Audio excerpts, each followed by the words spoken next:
Alright, कहानी एक होनहार सुंदर लड़की की है जिसका नाम वरीना है। उसके पास एक खास किस्म का हुनर होता है। वो उन बच्चों का ख्याल रखती है जिन्हें कोई गहरा सदमा लगा हो, या ऐसे बच्चे जिन्होंने किसी हादसे में अपनों को खो दिया हो और उन हादसों की वजह से बच्चों के दिमाग पर बहुत बुरा असर पड़ा हो और उस हादसे के कारण वो एक नॉर्मल लाइफ नहीं गुजार पाते। लेकिन वरीना ऐसे बच्चों की उनके नॉर्मल होने तक मदद करती है। अब तक वो काफी केसेस हैंडल कर चुकी है। अपने इस काम में वो बहुत अच्छी है और तजुर्बे वाली है। वो काफी बच्चों को ठीक करके उन्हें एक नॉर्मल लाइफ दे चुकी है। वो ऐसा इसलिए करती है क्योंकि उसने भी ऐसे ही अकेले रहकर अपनी जिंदगी गुजारी है। जिन बच्चों का भी वो इलाज करती है वो उनके साथ उनके घर पर ही रहती है, क्योंकि बच्चों को ठीक होने में महीनों भी लग जाते थे और साल भी। उसे इस काम में काफी इंटरेस्ट था। फिर उसके सामने एक नया केस आता है। इटली में एक बहुत अमीर परिवार रहता था। उस घर में बहुत ही कम लोग होते हैं। घर का मालिक क्लाउस, उसका बेटा जैकोब और उनका नौकर एरिसियो।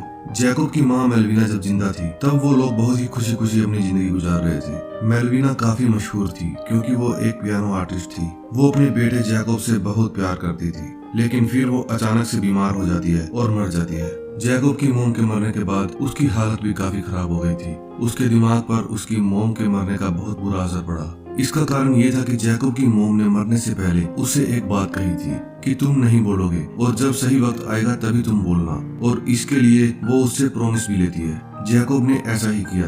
अपनी मोम के मरने के बाद वो ना किसी से बात करता था, ना हंसता था, ना रोता था और ना ही खेलता था। वो सारा टाइम खामोश रहता था। उसकी मोम को इस दुनिया से गए हुए 7 महीने गुजर चुके थे, जिस कारण उसके फादर क्लाउस काफी परेशान रहते थे और इसी मकसद के लिए वो वरीना को बुलाते हैं ताकि वो जैकोब का इलाज कर सके। वरीना इस केस को लेने के बाद सारे हालातों को समझने की कोशिश करती है, जिससे उसे पता चलता है कि जैकोब की मोम के गुजरने के बाद से ही वो काफी अपसेट रहता है और अब ऐसे हालातों में वरीना को जैकोब की हेल्प करनी चाहिए। वरीना को लगता था कि जैकोब भी बाकी बच्चों की तरह एक नॉर्मल बच्चा होगा, वो जल्द ही ठीक हो जाएगा। लेकिन उसे नहीं पता था कि उससे पहले बहुत सारी लेडीज वहाँ पर आ चुकी थी, पर कोई भी वहाँ पर ज्यादा दिन नहीं टिक पाई। वरीना जैकोब से मिलते ही उससे कुछ सवाल करती है, लेकिन जैकोब किसी भी सवाल का कोई जवाब नहीं देता और चुप रहता है। फिर एक रात डिनर के टाइम वरीना नोटिस करती है कि क्लाउस जैकोब के साथ बड़ी सख्ती से पेश आता है। अगले दिन वरीना फिर जैकोब को बुलाने की कोशिश करती है, लेकिन उसे फिर भी कोई रिस्पॉन्स नहीं मिलता और वो नहीं बोलता। फिर एक दिन वरीना सारे घर को चेक करती है। चेक करते हुए वो एक रूम में एक ओल्ड लेडी से मिलती है और वो मेलविना की नर्स थी। वो बीमारी के समय से ही उसके साथ थी। उस लेडी का नाम लिलिया होता है। वो लेडी वरीना से बहुत ही अच्छी तरह से पेश आती है, जिससे वरीना काफी इम्प्रेस होती है। फिर वरीना उस लेडी से इस फैमिली के बारे में पूछती है, जिससे उसे पता चलता है कि ये सारी दौलत मेलविना की होती है, जो उसे अपने फादर से मिली थी और उसके पूर्वज 1200 सालों से यहाँ रह रहे थे। उन लोगों का सारा रुपया पैसा खजानों से आता था, लेकिन बीमार होने की वजह से मेलविना ने सारी खजाने बंद करवा दी थी। फिर वेरीना उन खजानों को देखने भी जाती है। फिर जब वेरीना उन खदानों को देखने जाती है तब एलिस उसे बताता है कि यहाँ पर जो पत्थर है उसे निकालने की बहुत लोगों ने कोशिश की और अपनी जान से हाथ धो बैठे। इसके अलावा वेरीना उनकी फैमिली टाउन में भी जाती है। वहाँ मकबरे में उनकी फैमिली के 40 लोग दफन थे और उनकी कब्रें दीवारों के अंदर पत्थरों से बनी हुई थी। उस मकबरे में मेलविना की लाश भी दफन थी। एलिस वेरीना से कहता है कि वो गौर से सुने, इन दीवारों में से आवाजें आती है। उसका इशारा भूतों की तरफ होता है, लेकिन वेरीना उसकी बातों पर ध्यान नहीं देती और इग्नोर कर देती है। फिर एक रात वेरीना को अपने रूम से मरे हुए खरगोश की डेड बॉडी मिलती है, जिससे वो काफी डर जाती है। वो सोचती है कि ये जरूर जैकोब ने किया होगा। वो फौरन उसके कमरे में जाती है तो देखती है कि जैकोब काफी अजीब तरह से दीवार के साथ कान लगाकर बैठा है। उसे देखकर ऐसा लग रहा था जैसे दीवार में से वो कुछ सुन रहा है। ये देखकर वेरीना उसे उठाती है, जिस पर जैकोब को बहुत बुरा लगता है और वो वहाँ से चला जाता है। फिर वेरीना क्लाउस से पूछती है कि आपने इस बात को मुझसे क्यों छुपाया कि जैकोब ऐसी हरकतें भी करता है। फिर वो क्लाउस को सलाह देती है कि जैकोब को हॉस्पिटल में एडमिट कर दिया जाए, जिस पर वो बिल्कुल भी एग्री नहीं होता और कहता है कि मेरा बेटा पागल नहीं है, शायद उसको दीवारों से उसकी मरी हुई माँ की आवाजें आती है। ये सुनकर वेरीना को काफी हैरानी होती है और वो इस जगह को छोड़ने का फैसला कर लेती है कि अब वो जैकोब की हेल्प नहीं कर पाएगी। लेकिन अचानक ही वो अपना डिसीजन बदल लेती है और जैकोब के लिए वहाँ रुक जाती है। अब वो जैकोब से और भी ज्यादा प्यार से पेश आने लगती है और अपना ज्यादातर समय उसी के साथ बिताती है। अब वो भी जैकोब को खुश करने के लिए खुद भी दीवारों से सुनने का नाटक करती है।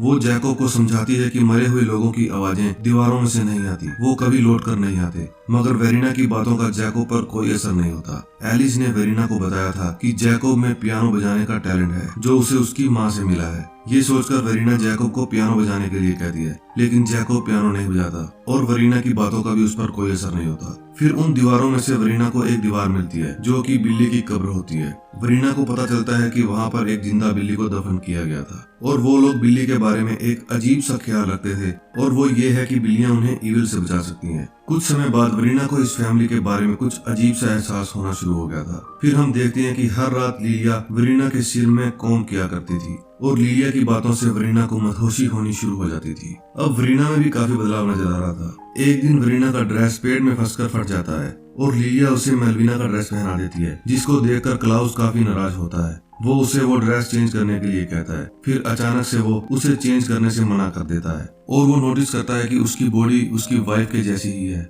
वो कहता है कि तुम ये ड्रेस पहन सकती हो। इसकी वजह ये थी कि क्लाउस एक डमी आर्टिस्ट था। वो अपनी वाइफ का स्टैचू बनाना चाहता था, लेकिन वो अब इस दुनिया से जा चुकी थी तो ऐसा करना उसके लिए मुश्किल था। इसलिए वो वरीना से एक फेवर मांगता है कि वो उसकी वाइफ के स्टैचू बनवाने में उसकी मदद करे। पहले तो वरीना हाँ नहीं करती, मगर वो क्लाउस के ज्यादा जोर देने पर मान जाती है। फिर एक बहुत अजीब बात होती है। वरीना को भी दीवारों से आवाजें आनी शुरू हो जाती है और वो आवाजें मेलविना की होती है। धीरे धीरे वरीना अपने कंट्रोल में नहीं रहती। उसे तरह तरह के वहम आने शुरू हो जाते हैं। दीवारों से आने वाली आवाजों ने उससे कहा कि शायद उसे क्लाउस से प्यार हो गया है। फिर वो अपनी फीलिंग क्लाउस से शेयर करती है, जो क्लाउस को पसंद नहीं आती। वो उल्टा वरीना को ही डांटता है कि तुम भी जैकोब की तरह वहम का शिकार हो गई हो। अब तुम उसका इलाज नहीं कर सकती और तुम यहाँ से जा सकती हो। लेकिन वरीना को कुछ हो गया था। वो वहाँ से नहीं जाना चाहती थी। वो जैकोब को मनाने की कोशिश करती है। वो कहती है कि मैं यहाँ से नहीं जाना चाहती, मैं तुम लोगों से प्यार करती हूँ। लेकिन इस बार भी जैकोब पर कोई असर नहीं होता। वो अभी भी कुछ नहीं बोलता और वहाँ से चला जाता है। फिर अगले दिन वरीना खुद को ही काफी बीमार महसूस करती है।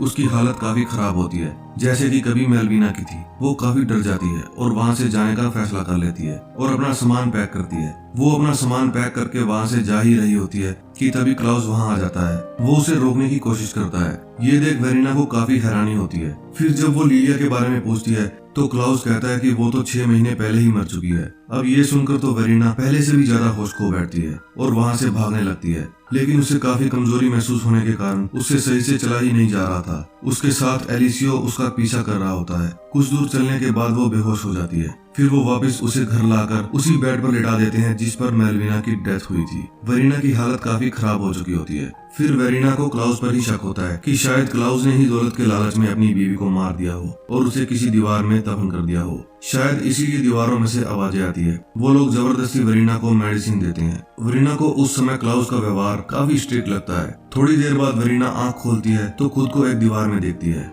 जिसे क्लाउस वहाँ पर दफना रहा होता है और उसके साथ वहाँ पर मेलविना की आत्मा भी होती है जो उसके ऊपर हाथ फेरती है। लेकिन तभी अचानक वरीना की आंख खुल जाती है और खुद को बेड पर सही सलामत पाती है। उसके व्यवहार से बिल्कुल भी नहीं लग रहा था कि वो वरीना है। फिर वरीना जैकोब के पास जाती है तो जैकोब वरीना को देखकर पहली बार स्माइल करता है और उसे गले लगाकर कहता है कि मैंने अपनी माँ को बहुत मिस किया। जिस पर वरीना कहती है कि मैं यहीं पर हूँ। फिर वो तीनों खुशी खुशी अपने घर चले जाते हैं। फिर हम देखते हैं कि वरीना पियानो बजा रही होती है, जबकि उसे पियानो बजाना नहीं आता था। दरअसल वरीना अब मेलविना बन चुकी थी, यानी आत्मा मेलविना की थी और बॉडी वरीना की। दरअसल ये मूवी सुपर नेचुरल मोमेंट्स के ऊपर बनाई गई है। जैसे कि लिलिया वो मेलविना की पालतू बिल्ली हुआ करती थी जो कि 6 महीने पहले ही मर गई थी, लेकिन वरीना को अभी भी दिखती थी। जैकोब का दीवारों से आवाजें सुनना और वरीना का मेलविना बन जाना, यही वजह होती है कि जैकोब फौरन अपनी माँ को पहचान लेता है और अब वरीना जैकोब के साथ खुश होती है और अपनी हैप्पी लाइफ गुजार रही होती है। तो फ्रेंड्स, हमारी ये मूवी यहीं पर एंड हो जाती है।